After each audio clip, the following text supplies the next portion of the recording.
Porque lo tenemos a Gabriel Slavinsky, que es un experto en comunicación política, es consultor y ya lo estamos saludando. Gabriel, ¿cómo va? Buen día. Buenos días, ¿cómo están? Bien, muchas gracias por atendernos. Por favor, un placer. Bueno, ¿cómo estás viendo la campaña rumbo a las PASO? Estamos a menos de 3 semanas, 2 semanas y media ya de esta primera fecha del 11 de agosto, que puede ser muy importante de acuerdo a cómo se den los resultados. Hay por allí muchas encuestas que han dado en las últimas semanas una menor diferencia entre los Fernández y la fórmula de Macri y Pichetto. ¿Cómo estás viendo ese escenario? Bueno, el escenario lo veo primero que estamos en presencia de una campaña de características extensas. La crisis en la que caímos, digamos, desde hace más de un año, hizo que los candidatos de alguna manera empiecen a ser armados y a acelerar sus posiciones y trabajar en los equipos que iban a lanzar para las PASO. Y en ese contexto, estas elecciones se transforman en fundamentales, porque después de una larga carrera, de una larga campaña, son como la primera escala de un momento donde se sanciona, ¿vieron? Es como el primer resultado importante que vamos a tener. Claro. Y la verdad que en un escenario tan polarizado, estas elecciones primarias son muy significativas. Por un lado, Juntos por el Cambio, creo que llega, digamos, creciendo en las encuestas, es verdad, luego de un gran movimiento de Cristina colocando a Alberto, luego atrayendo al Frente Renovador o a Massa como líder, y ese movimiento la hizo tener más preponderancia en lo que tenía que ver con los números. Entonces de repente pasó a conducir y con esa ilusión de ganar en primera vuelta. Claro. Creo que las dos fórmulas crecen y eso los conforma, porque al ser dos polos que atraen, y atraen también los votos disponibles, o por lo menos los que se cuantifican ahora en las encuestas, hacen que en ambas situaciones estén como más a la expectativa, porque, digamos, el crecimiento del último tiempo los tranquiliza un poco, porque la verdad es que fueron momentos, sobre todo para Juntos para el Cambio, muy complicados, en donde la caída constante hacía que podía ser mucho más difícil unas PASO en donde estén 8 o 10 puntos abajo. Sin embargo, parece ser que pueden estar 2, 3, 4 puntos abajo. Y eso cambia radicalmente el escenario, y sobre todo para la primera vuelta, que si están ambas fórmulas cerca del 40, podría haber una fórmula, claro, una definición que ahí, se ¿no? lleve la presidencia en octubre. Claro, claro. Bueno, lo que sí aquí no hay duda es que estamos en un proceso cada vez de mayor polarización, y las otras fuerzas, las terceras alternativas y demás, han desaparecido como tales, ¿no? Han quedado reducidas a expresiones muy menores, ¿no? Sí, se da un proceso doble. Uno es que la tercera vía queda cada vez con menos capacidad de recibir los votos, pero en principio por una cuestión de no haber podido configurar la oferta electoral, no tanto porque no hubo una demanda. Uno en general tiende a pensar de que la oferta se configura en base a la demanda, que si tengo grandes cantidades de votantes, seguramente alguna alternativa se puede configurar, pero en este caso esa demanda estaba cercana al 25%, si podían crecer durante la campaña, podía llegar a un número que hasta lo coloque en la presidencia de la Nación. Sin embargo, esa oferta no se pudo configurar, porque la Baña ingresó en ese espacio, pero la realidad es que no quería paso, y entonces, bueno, toda una serie de situaciones netamente políticas que hicieron que Pichetto se vaya para un lado, Massa para el otro, y Schiaretti no participe. Entonces, de 5 dirigentes de mucho peso, quedaron, la verdad, que la Baña, que fue el último llegado, y Urtubey como candidato a vice. Claro. Entonces, de algún modo queda escasa en su oferta. Eso hace que tenga menos votos, y al tener menos votos en octubre, y la segunda característica, pueda suceder que un voto útil en octubre la deje con menor incluso cantidad de votos de las que tiene actualmente. Y las demás fórmulas pasaría algo similar, simplemente sin la primera la primera cuestión de esa oferta, que era un poco más amplia en el caso de Alternativa Federal, que luego fue Consenso Federal, Consenso 2030, y ahora es Consenso Federal 2030. Claro, ¿vos crees que con este escenario hay chances reales de que se resuelva en primera vuelta esto?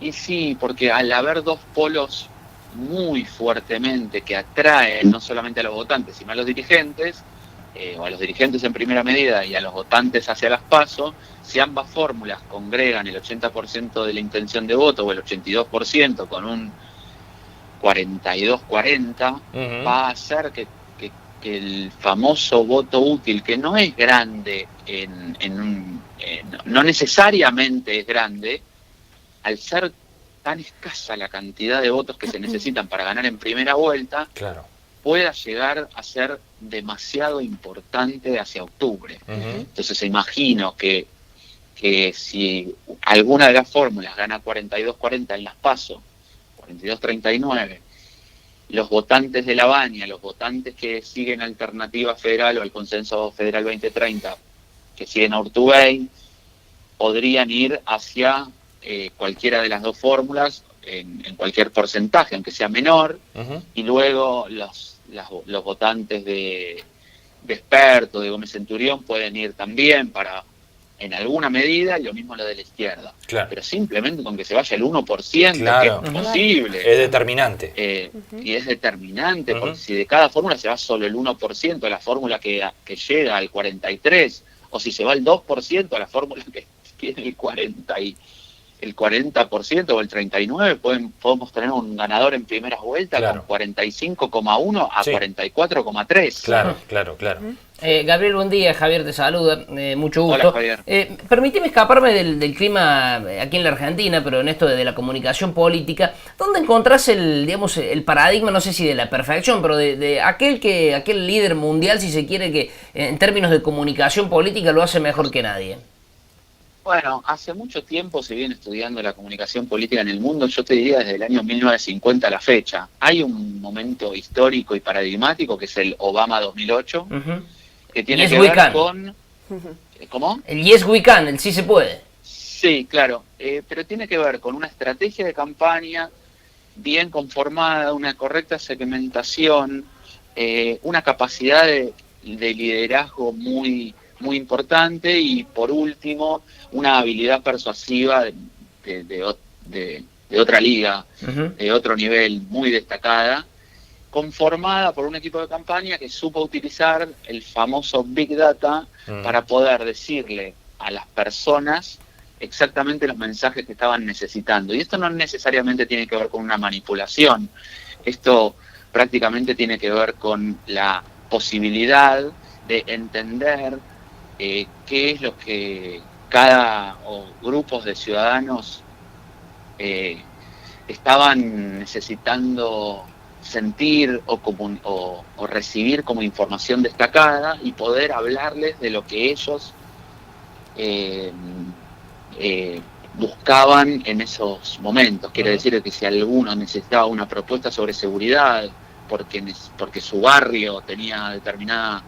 Bueno, en Estados Unidos viste que es diferente, ¿no? Pero alguna respuesta sobre las armas o sobre el Obamacare o sobre cuestiones referidas a la educación pública o privada, claramente le podían dar sus propuestas en Obama hablándoles en persona o mandándoles algún representante que pueda decir determinada cuestión, sumado a la estrategia general de un posicionamiento potente, positivo, y todos los voceros hablando sobre el mismo tema, se logra una orquestación, que quiere decir distintos voceros e instrumentos que convergen en la creación de un mensaje de campaña unificado y repetitivo.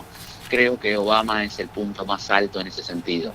En Argentina, te voy a dar un ejemplo que duele pero es real, en campaña no quiere decir que el candidato haya sido el que lo pudo sostener en la presidencia, fue de la Rúa, el famoso hipermarketing político. Sí, claro. Sí, claro. En donde recibimos una campaña fuertemente emocional, y la verdad es que, sobre todo en los spots de televisión, más el clima electoral, más el modo de comunicación del expresidente, hizo que en un contexto electoral en que, digamos, la gente tenía mucho tiempo de menemismo en su espalda y el candidato era Dualde, ¿no? Claro. Sin olvidar, Gabriel, mensajes tan potentes. Sin olvidar, decía por ahí, el quiebre de David Rato con Alfonsín, ¿no? Bueno, eso fue la inauguración de las campañas modernas en la comunicación política en Argentina, en la incorporación de la publicidad política y sobre todo la personalización en primer plano, en donde Alfonsín podía dar un discurso en ese eje de gobernabilidad a partir de un estilo de, digamos, institucionalidad, derechos, defensa de la vida, en un contraste con el gobierno militar y la muerte y la represión y los desaparecidos que comenzaban a ponerse en primer plano y sobre todo con el tema de la guerra de las Malvinas y ese ícono tan transformador que fue la quema del cajón de Arminio el 9 de julio en el 82, 83. Gabriel Fernanda lo saluda, buen día. Mirando un poco la campaña ahora aquí, ¿se ve un poco más ordenada la campaña oficialista que la opositora? ¿Y cómo ves el uso de las redes, si en ese canal es donde se está dando más una campaña negativa? La semana pasada hablamos con Mario Riorda, yo le decía si es sucia la campaña, él me decía no es sucia, es negativa, me decía, y que las redes se predisponen para estos idas y vueltas y estos chicaneos entre oficialistas y opositores. En ese contexto, Cambiemos es más orquestado para comunicar. Quiere decir, es más coherente, tienen muchos voceros y la capacidad de que muchos voceros, digamos, segmenten su público de lo que quieren decir, sean más metódicos, pero finalmente converjan en la creación de un mensaje o un concepto, o 1, 2, 3 máximo conceptos de campaña. En este caso son los logros de gestión, son la polarización con el pasado y sobre todo atacando a la Cámpora y a Cristina. Me da la sensación de que en ese sentido sí tienen la ventaja. Hace mucho tiempo que lo hacen y digitalmente conocen más de cómo se hacen campañas en general. Tienen una visión en ese sentido más de segmentación publicitaria, tienen más recorrido, muchísimo más recorrido desde casi el nacimiento del PRO, les diría, en lo que tenga que ver con redes sociales. Desde el lado del peronismo yo siento cierta subestimación. Saben que los otros son mejores, pero todavía no están entendiendo bien por qué son mejores. Dicen, bueno, pero nosotros hacemos el posteo y pagamos y podemos posicionar y tenemos mucha gente que lo comparte y hace like. No pasa por ahí. La realidad es que yo siento que unos juegan en primera C y otros juegan en primera A y desde ambos casos dicen que juegan al fútbol. Y yo entiendo que ambos juegan al fútbol, pero la realidad es que juegan en la C y juegan en la A es de una diferencia abismal. Entonces tengo esa sensación. Quizás no es en la C y es en la B actualmente y antes era la C. Y el Big Data que hablabas recién se está viendo en esta campaña también. Bueno, sí, no me atrevo estamos a años luz todavía. Sí, no me atrevo a asegurarlo de esa manera, pero si estuviese en el búnker de unos y en el búnker de otros, creo que los alcances y las penetraciones y los leads o los contactos que voy a tener en el búnker de Juntos por el Cambio va a ser inmensamente superior a los que voy a tener enfrente de todos. Creo que en ese sentido es así. El caso de la campaña, según decía Mario Riorda, como acabas de nombrar, creo que también que hay cierto posicionamiento de campaña negativa por un tema de polarización y de la longitud de la campaña. Si es las redes sociales el lugar para hacerlo, sí, pero esta polarización yo no veo tanto una campaña tan negativa. Yo lo que veo es polos enfrentados que claramente es como que se gruñen, pero no sé si hay tanta negatividad o tan potente. Creo que hay mensajes discursivos de algunos actores políticos relevantes, como podrá ser de un lado el caso de Cristina y del otro lado el caso de Carrió, por ejemplo, que extreman ciertas cuestiones, pero en el escenario total de la campaña creo que hay polarización. No estoy seguro que la campaña negativa sea tan fuerte, pero por la extensión podemos encontrar muchos mensajes donde por un lado se hable de la herencia o de la corrupción y la manipulación del pasado y por el otro lado de la injusticia que tiene que ver con el ajuste, con el sufrimiento de los más débiles en crisis, con el sueldo que no te alcanza, con la heladera vacía. Claro. Gabriel, ¿crees que la estrategia después del 11 de agosto va a cambiar? ¿Hay una estrategia para las PASO y una estrategia para la primera vuelta? Bueno, vos no te olvides de que ahora en algún sentido futbolístico están entrenando y van a llegar a su primer gran resultado en las PASO.